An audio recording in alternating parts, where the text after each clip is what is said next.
See no good people turn their heads each day so satisfied. On this edition of The Big Interview, legendary Yes frontman Jon Anderson. Good day, Jon. Thank you so much for coming. My pleasure. It's a real pleasure to have you. Welcome to our little circus. Thank you very much. Jon Anderson can still hit the high notes.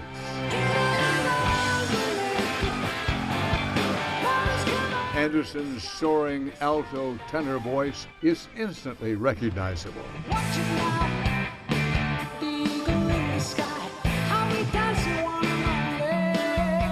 He's released over 60 albums as a solo artist and as the lead singer of and creative force behind Yes, one of the most enduring, ambitious, and progressive bands in rock history. I listen, but could not see. Like tempo change out inside me. The band dates back to 1968, when a 23-year-old Jon Anderson met a 20-year-old bass player named Chris Squire at a popular music club in London. They formed Yes, just as progressive rock was starting to take shape. I'll make them up as I go on. Jon Anderson brought musical eclecticism and symphonic ambitions to Yes's music, and his highly distinctive, almost ethereal voice complemented his lyrics, which drew from literature and mysticism. He spoke of lands not far, for lands they were in his mind. Yes was known for its complex songs, dreamlike album art, and extravagant live shows.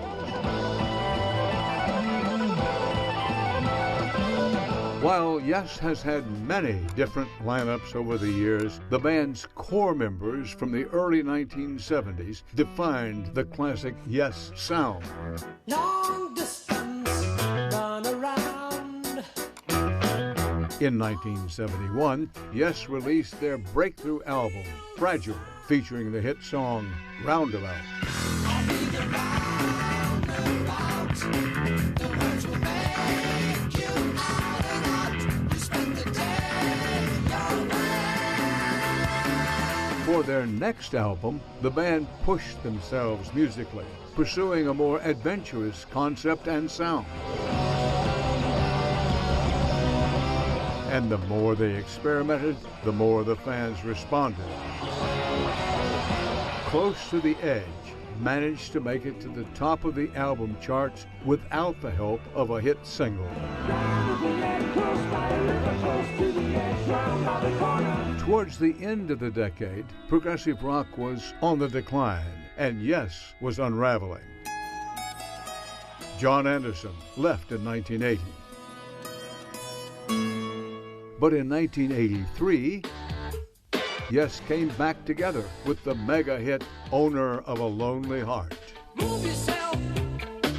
You always live your life, never thinking of the future. That song was a commercial smash, but it was a creative departure from their 1970s sound, and Anderson disagreed with the direction the band was taking.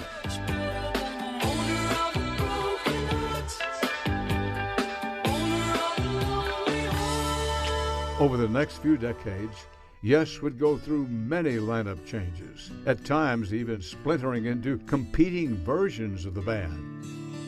And though there were some ill-fated attempts to reunite the classic era lineup, hopes were dashed when Chris Squire, the only member of Yes to be featured on every studio album, passed away in 2015. Despite lingering tensions, the surviving members put aside their differences when Yes was inducted into the Rock and Roll Hall of Fame in 2017. This is for the Yes fans everywhere. Really. These days, Jon Anderson is on the road again with his latest solo album, 1,000 Hands.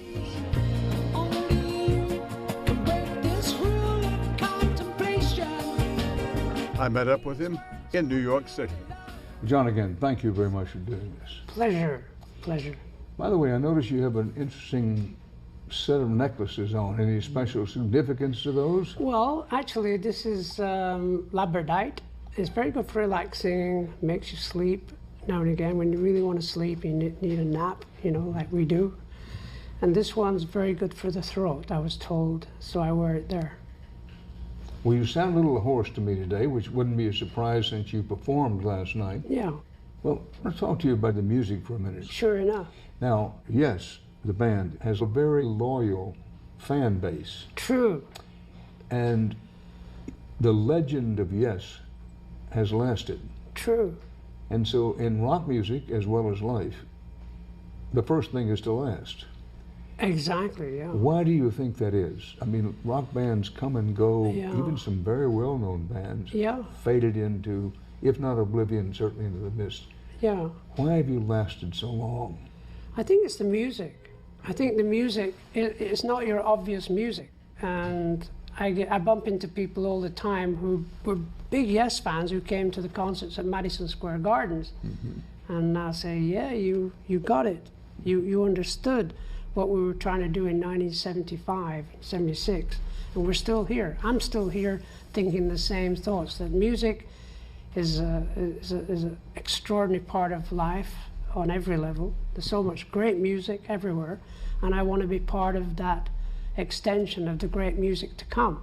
I know it sounds like a big statement, but I want to be part of the great music that's coming. And that's it. Well, based on your record, I'd say you have a chance. I hope so. You know, a lot of people who listen to this program, including myself, sometimes are a little vague about definitions. Your definition, what is progressive rock? Adventurous music. And there's always been adventurous music. And there's always been progressive music. I was listening to Stravinsky, the life of Stravinsky, when I came to see you today. And the progression of music that he created, ginormous. Have you long listened to classical music, or is this a taste that you developed later in life? I think I listened to it when I was a kid, when I was a little boy, leaning up against the radio before television, you know. And I'd listen to Elgar, and I remember listening to the Planet Suite. I got very scared of the piece Mars. It's a very frightening piece of music. And I'd go out and play football in the street to get away from that.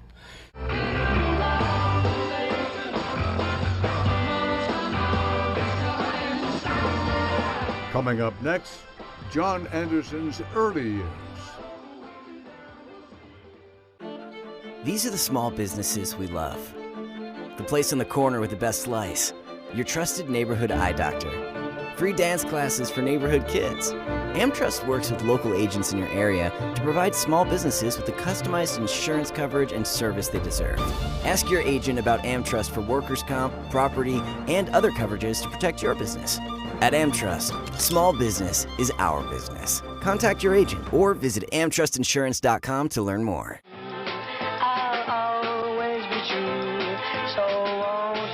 Jon Anderson grew up in northwest England. Before he made it big with Yes, Anderson got his start singing in a Beatles-inspired band called The Warriors.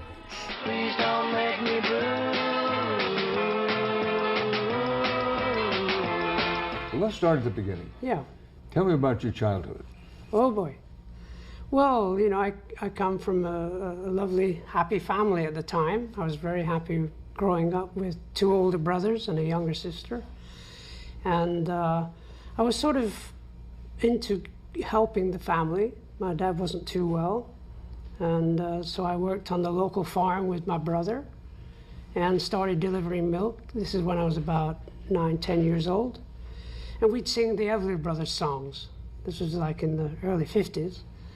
And that developed to, my brother started singing Elvis Presley songs. And then, of course, life changed, you know. I kept on working on the farm, but I thought, I don't want to do this all the time. It's a bit too much. And my brother had a band called the Warriors. And they had two singers, actually. And the other singer went to be a hairdresser. So my brother said, why don't you join the band? We can do some Everly Brothers songs, you know. And that's what I joined. I joined the band, and a lot of things happened at that time. It was like early 60s, and I had this trip down to Liverpool. I was working as a second man to a lorry driver, a truck driver. You know, you keep them awake. And we traveled down from Accrington, where I was born, to Liverpool, delivering these bricks to build houses. And just one fine day, I was down there and picking up sugar and flour to take back to the small town. And I saw these kind of hippies. They were called hippies in those days. They were called mods, modern people, modern rockers or whatever they're called, coming down this alleyway. And I said, what's happening up there? He said, well, up there is the cavern. And that's where the Beatles became famous. So I ran up and checked it out. And I asked the manager who was standing outside, and I said, I've got a band called the Warriors, you know, do you think we could play here? He said, I don't know about that, but you can come down next Monday and we'll try you out. But there's no money in it. So eventually we went down and started playing at the Cavern. You know, this is 1963. And about 6 months later, my brother gave me a shout and said, look, we're going to go and see the Beatles at the Southport, which is just north of Liverpool. And the Beatles had this song called Love Me Do on the radio all the time. So off we went to see the Beatles, and it changed my life. Just wanted to be a Beatle from then on, you know. Well, I read somewhere that you have said on several occasions that the 60s were much about drugs and trying to be the Beatles. Yeah, you wanted to be a Beatle. I started talking like I was from Liverpool. My mum didn't like it. And, you know, the 60s was an amazing, incredible time for music, for theater. So many things happened in the 60s, and that's why the big sort of development of the hippiedom, or, you know, make love not war, things like that. And you'd listen to what John Lennon said, and he came up with some great statements about life and things like that. So you spend the 60s learning how to use drugs and learning how to cover the Beatles. Exactly. When is the next breakover moment for you? When life changed, professional life changed dramatically? Well, I was with my band for about 6 years, and I left them because they wouldn't rehearse. They told me to go away, not actually in those words, but they told me to go away. And I try to wake them up in the morning. Come on, we've got to go and rehearse. Let's make some great music, because I'd started hearing music of all sorts and listening to Frank Zappa and great bands that were happening in America at the same time, the Beach Boys, of course. Yeah.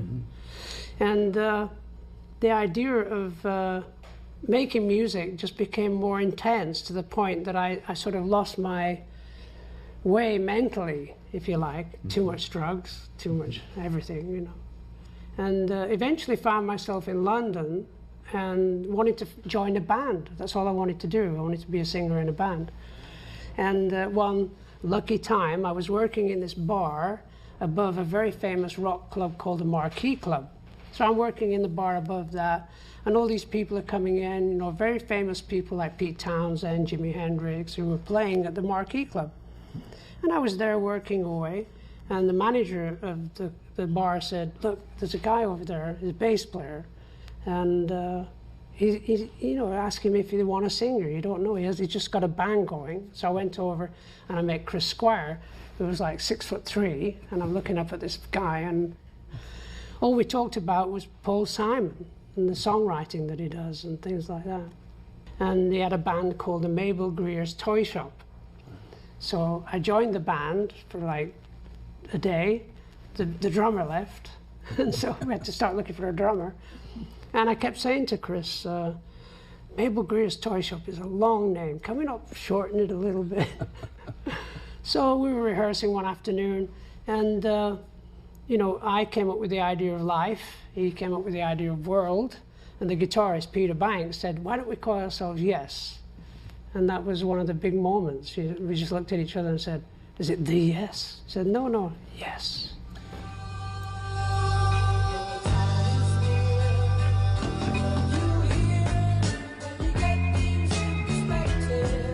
When we return, more of my interview with Jon Anderson.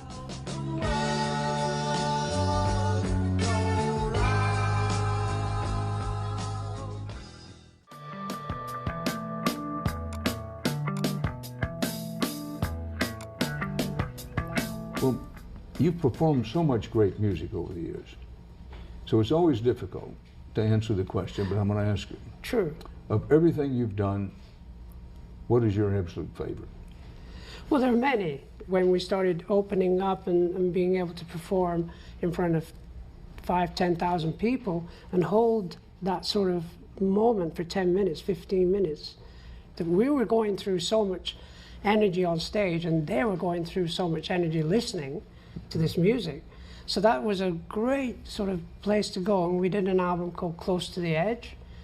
And I've been studying and reading Hermann Hesse about the Journey to the East and Siddhartha and things like that. So these songs were more lyrically about waking up spiritually. And that's what I felt was my dream to come true.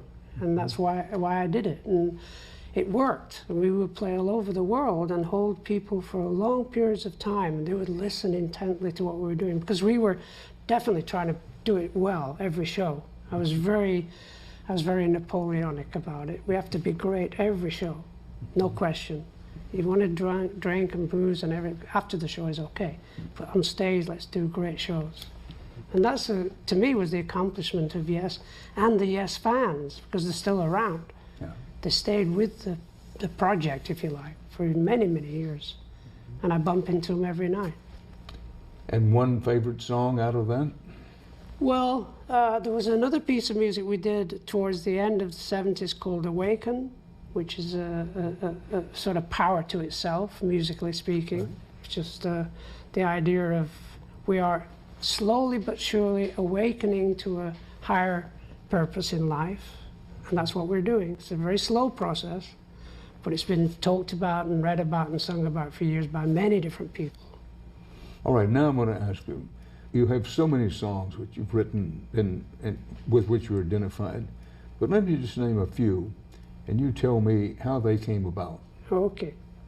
Roundabout, how did that song happen? Okay, well, we were playing the old Yes, the 70s Yes. We were very early times. I think it was 1970.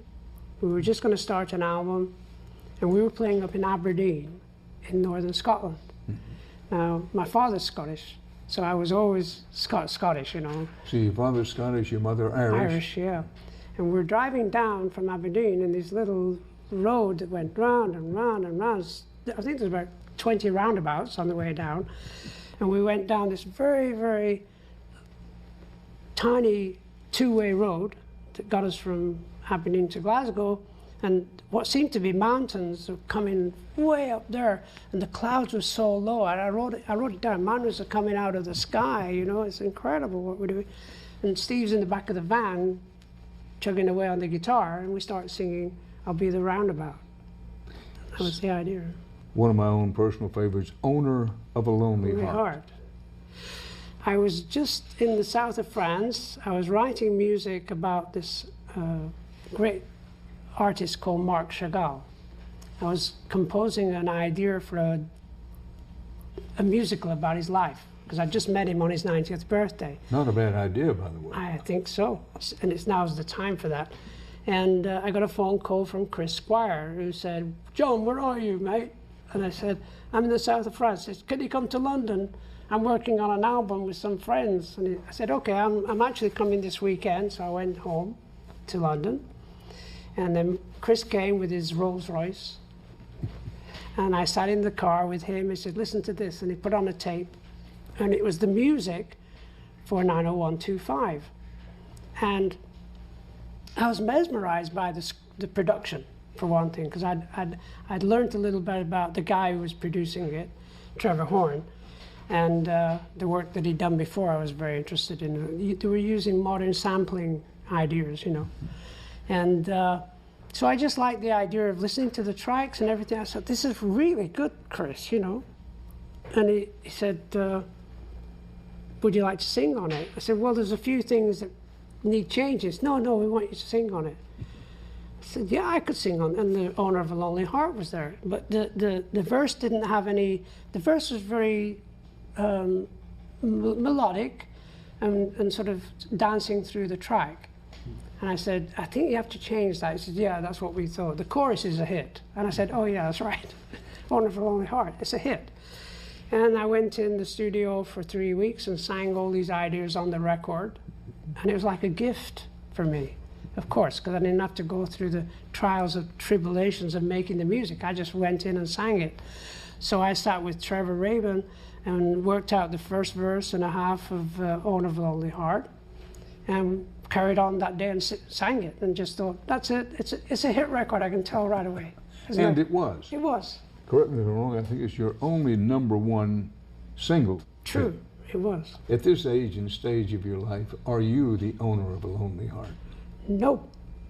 And happy. I'm so happy. I'm happy every day. I'm just very blessed to do what I do, very grateful to do what I do. I'm very happy to be in love with my wife, my children, and my grandchildren. By the way, this is your second marriage, and congratulations. It's been more than a quarter of a century. True. What did you learn from your first marriage that's proved valuable to you? Trust your heart and go with really what you feel, rather than, be bent this way or that way. Not, when you know exactly where you want to go, and be open. And things will happen. Be open from your soul, from your heart, and everything will come through.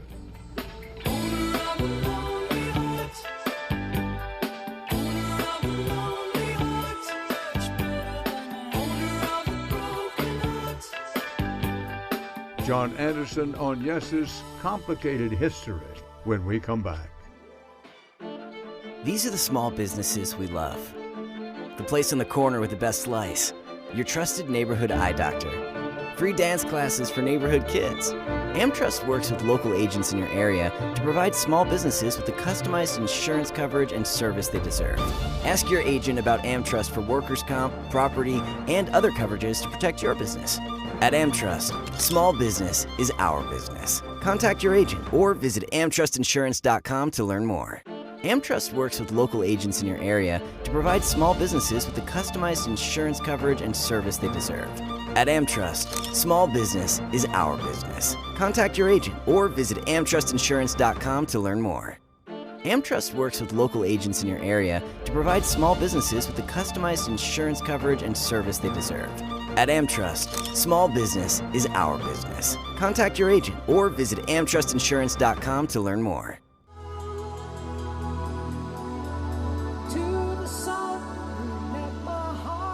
Though Yes has had a complicated history and a staggering number of different lineups over the years, Jon Anderson's voice remains unparalleled.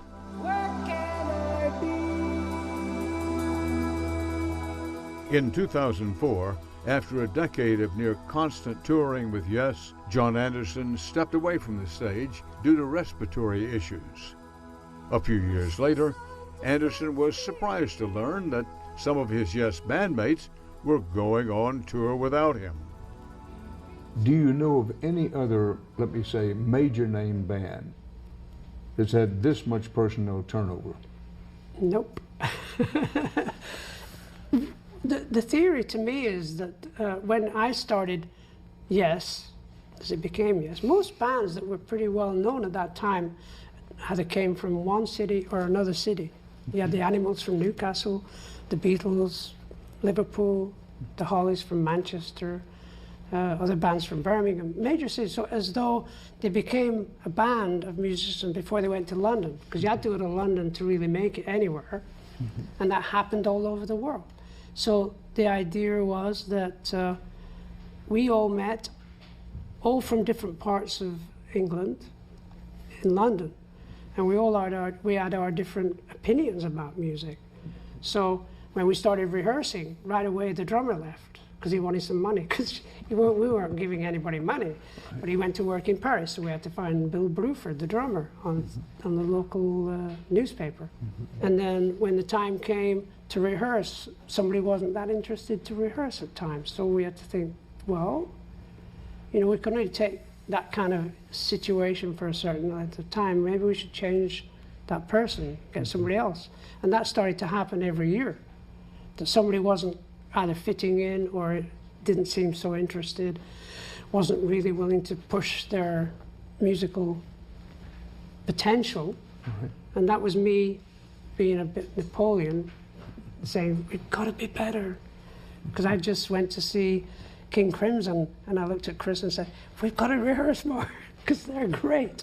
And that's what you do. You hear other bands, and you think, gosh, we got to work harder. And I'm still working on that principle. When either you got fired or you walked away, you tell me which way, from Yes. Yeah, I got very sick. I had problems physically for about 2 or 3 years, and then all of a sudden it hit me hard on tour with Yes. And I think this thing that started that was oil that's used for dry ice to get the lights on stage brighter. So it's all this mist, if you want, and it's the oil-based stuff that really made me cough a lot, which isn't very good for a singer.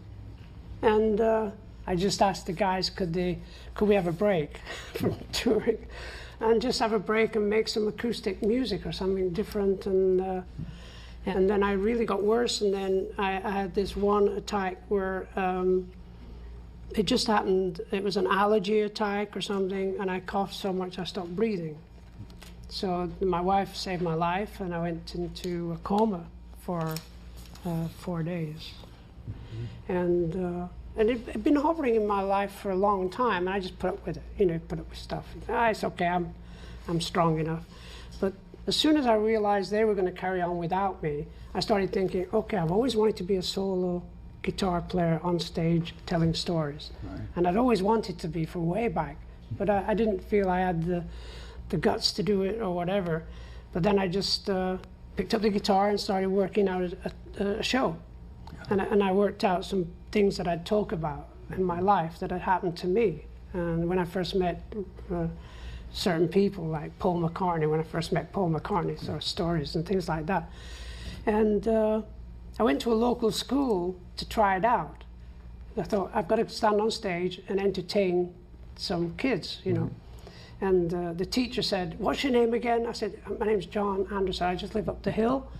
And he said, what do you want to do? I said, I just want to stand on stage and see what it feels like with me on the guitar and practice. And he said, well, you can't do that really, but what you could do is we could have a class come in and you could sing to them. And I said, that'd be great. So I get these young kids, 14, 15 years old, come and sit as I started practicing, and then I started telling them stories of my life, and that really inspired me to do that. And I went on tour with my wife, a guitar, and went around the world. And it was fantastic. It was a great feeling. It's a long and fairly well-known story that you broke from the band, that not everybody was happy, including yourself, when you was the band. True. But years later you wind up that you have 2 Yes bands touring. I know. I can't think of any other band anywhere near the standing of Yes that's had 2 bands, each of them called Yes, Yeah, touring separately. I know. Well, explain that to me. Well, in the old days in England, there was always 2 or 3 drifters going around. There's drifters over there, playing over there. It's the same thing. I think one of the things that I enjoy is the fact that a lot of people would love to see Yes music, hear Yes music, and why not have 2 bands anyway? It's one of the things when you get down to it, it's just music. I never got into the politics of it personally, but I just say, look, they're singing my songs. What do I care? Yeah. Well, my guess is you care a lot. You say, what do I care? My guess is you care a lot. No, I care a lot about things being straightforward and people being trusting people. Trust is a tough one for me. I think it probably comes from my childhood, I think. Being able to trust people and their word and say, yeah, we will make some new music, don't worry, yeah, we will. And then you don't make any new music. And I think possibly that's what whenever I work with anybody, I sort of, especially managers, you look to them as your father figure to look after you, Mm-hmm. And it just happens that every time along the way, it's never worked out. And I kind of think, well, I've got to trust in the divine a little bit more and know that everything is okay. Always good advice. Trust the divine a little more, trust your agent a little less. Yes. More of my conversation with Jon Anderson when we come back.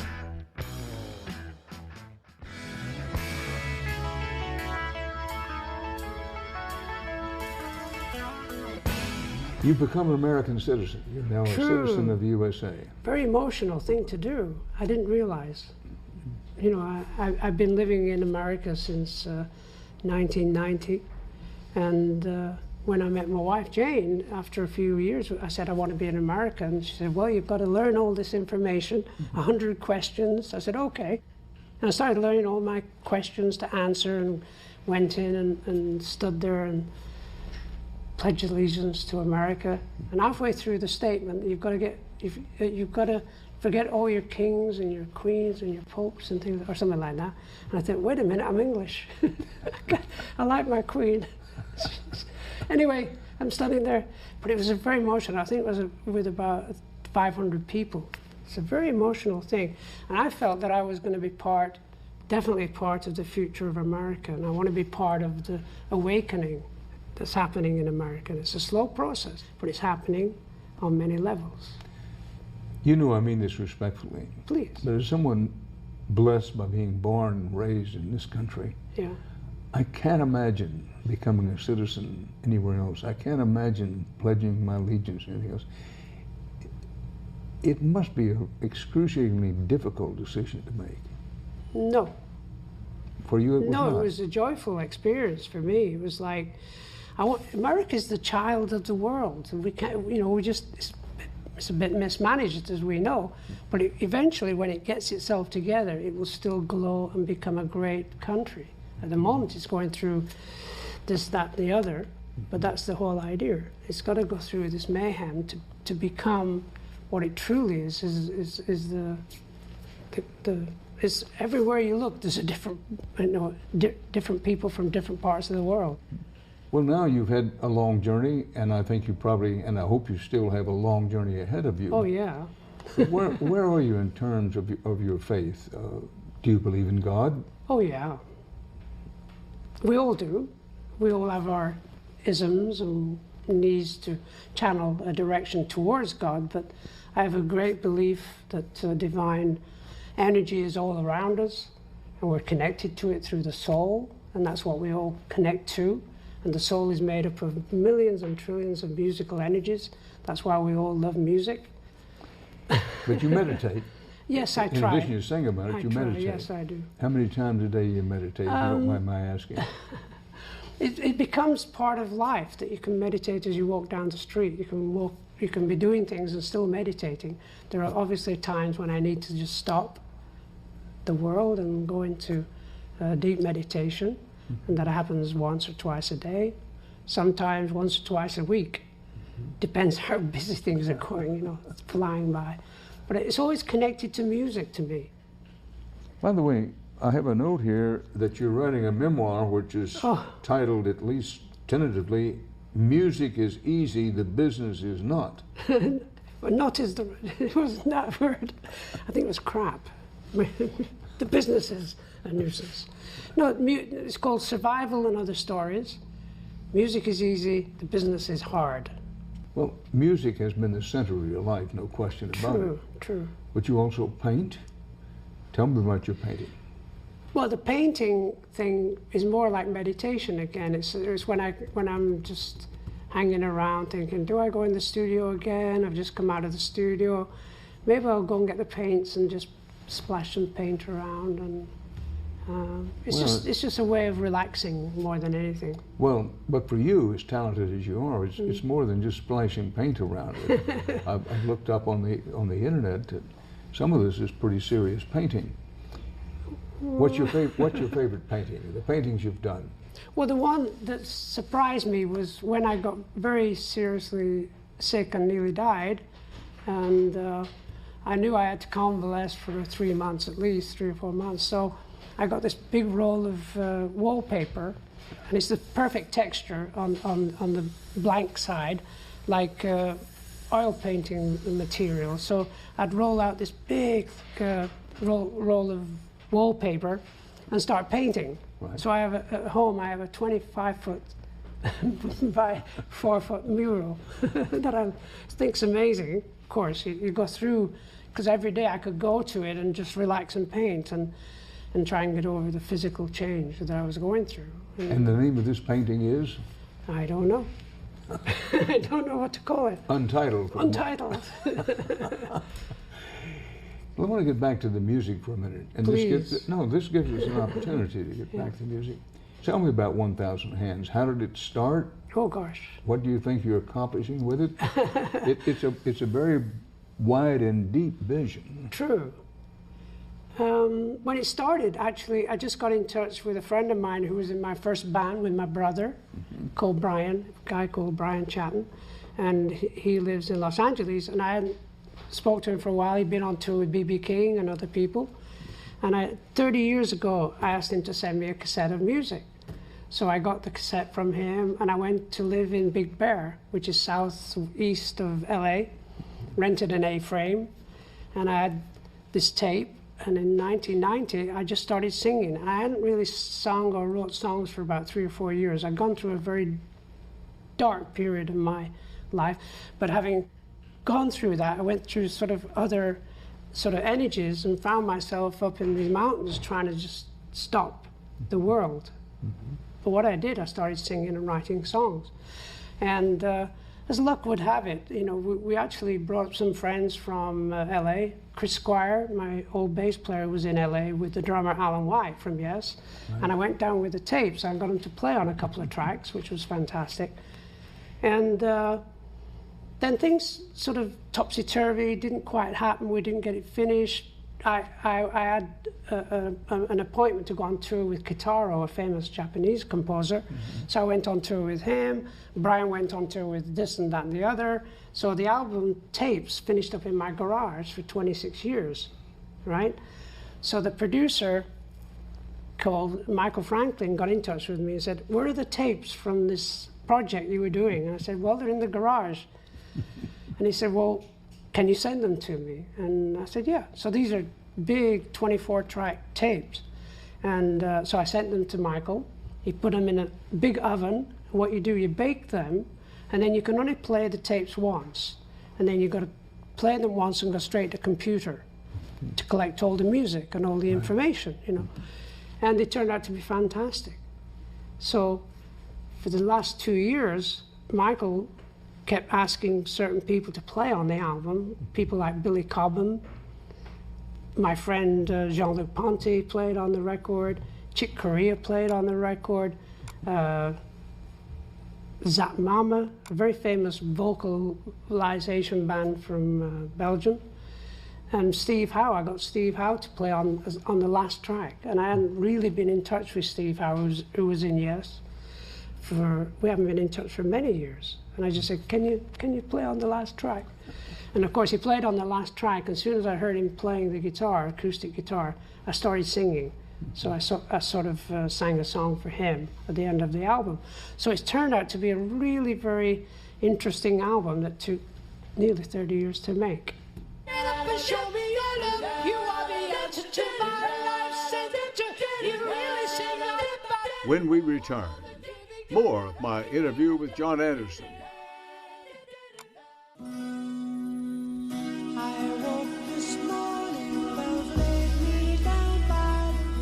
Well, looking back on it, you know, there's a saying among Native Americans that from time to time in life you should stop, set up high on your horse, and look back over the trails you have traveled. True, true. Professionally, what is your biggest accomplishment? Survival. Surviving in this business, the rock and roll business, is without having hit records. I think that was the key, because I had this fear of having a hit record, because there were so many bands that you'd see them very, very big, well known, and then a year later you never heard from them again. They're called one-hit wonders. I never wanted to be that. So there was a certain time in the development of Yes where I just pushed for longer pieces of music on stage, because you could hold an audience for 10 minutes, 15 minutes, and you could hear a pin drop. And that's one of the great accomplishments of what I was doing with Yes, that I thought it was very important to stretch the imagination of music and visualize it more. What's the biggest thing that's happened in your personal life? Oh gosh. Well, quite a few things. Finding my wife, my second wife, Jane. I met her 26 years ago, And I was actually on my way to China. I was going to go and work and live in China for many different reasons. I was very interested in the history of China and the future of China in 1990. In 93, I met Jane, my wife, and fell in love, and it was destined to find somebody to truly love me and understand me and make me a better person and make me a better father to my first children, now I have 3 grandchildren. And you have grandchildren? I do. Isn't it incredible? It is absolutely incredible. You go, "Whew, that's why I'm alive," you know. So I'm very blessed to have Jane in my life, yeah. Biggest mistake you've made in your life? I think it's going to be next week. I don't know. The mistakes, I think, are part of life experience. I often think there have been many mistakes that I've made, but then I wouldn't be where I am but for them, I suppose. I don't know if that's a good way of thinking. Well, tell me something that you think people don't know about you that you wish they knew. Oh my gosh. I can't think of anything. That went right over me. I have a great belief system. That we're all connected. That's a good answer. Yeah. People may not know that about you. True. Even, you know, you walk through a big city like New York, you know, you see people down and out. And I always say in the back of my mind, there, but for the grace of God go I, and maybe there is God. And I'm not looking correctly, you know, that kind of thing. No, I understand. Yeah. Tell me something that you wish people knew about you. You know, when you're a rock and roll star, people have these conceptions, often misconceptions, that you live a life of glamour, elegance, and driving Rolls Royces and going to the best restaurants. No, I'm a workaholic, and I love what I do. I'm very blessed, and I'm very grateful. You think that work ethic came from the time on the farm when you were 8 or 10 years old? Sure did. That's exactly what happened. Well, now to the question, you never get asked this question. What about a reunion with Yes? I'll call you. Call me collect. I'll call you collect. I don't know. I'd like it to happen, and I think about it every now and again. I know there's a great new album to be finished, and a great Yes Music project to be finished, especially for the fans, that they get that album they always dreamed could happen. Whether it happens is not in my hands, but I would really like to make it happen. Well, it seems to me if you would really like to make it happen, that there's at least a 50-50 chance or better that it's going to happen. Yeah. Would you argue with that? I'll call you. I thought you might. Jon, thank you so much. Thank you so much. Really appreciate it. And that's it for this edition of The Big Interview. We're always eager to hear what you have to say, so please follow us on Facebook and Twitter, or send your comments to viewer@access.tv.